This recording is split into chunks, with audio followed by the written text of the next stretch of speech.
Welcome to Better Review. So for today's video, ang i-vlog natin is itong product na Fruities. Ito ay gawa sa manufactured for Republic Biscuit Corporation. Gawa siya sa address niya pala is 57 General Louis Street, Novaliches, Quezon City. So, Novaliches lang po siya gawa. Hindi ko sure kung saan banda to. Basta sa Novaliches. Then, expiration date niya, maganda kasi may nakalagay din po siya dito sa may biscuit. So, yan, kung nakikita nyo. Ang expiration niya ay March 16, 2024. So, next year pa ito ma-expired. Then, yung flavor pala ng ipaparada review ko is strawberry jam filled shortcakes with honey. So, parang hindi ko pa naman siya ito natitikman. Pero parang tingin ko medyo maasim-asim. So, tara na, tikman natin. Puro flow eh.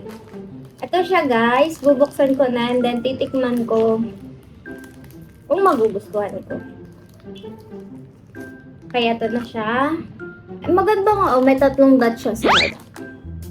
Yan, makikita niyo.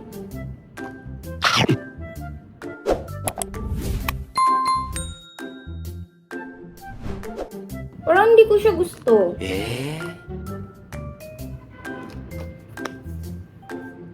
Nag-aaga yung tamis tsaka yung asim niya, pero para sa akin hindi ko siya bet kasi medyo maasim-asim eh. Hindi ako mahilig sa maasim-asim, mas gusto ko yung sweets.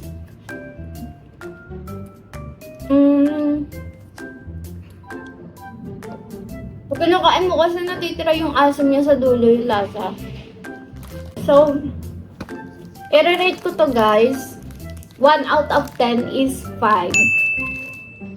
5 lang kasi hindi ko siya talagang masyadong gusto. Hindi ko siya bet o hindi lang siya talaga yung type ko na klase ng pagkain kasi medyo maasim siya. Then, ay, by the way pala, may 5 flavors siya. Hindi ko alam kung anong mga flavors to, pero ito yung mga flavors niya. Ayan.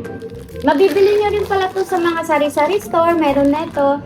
Hindi ko alam kung tama yung presyo. Nasa 7 pesos to 8 pesos ata isa neto sa mga tindahan.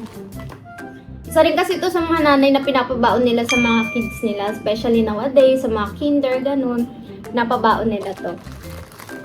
So, basta ayun guys, yung rate ko dito is 5 over 10. Kasi hindi ko talaga siya bet. Medyo maasim siya. Pangit. Parang may natitirang asim sa dulo ng pag ginakain mo siya. So, ayun lang guys. Thank you for watching. Hope you like, share, and subscribe.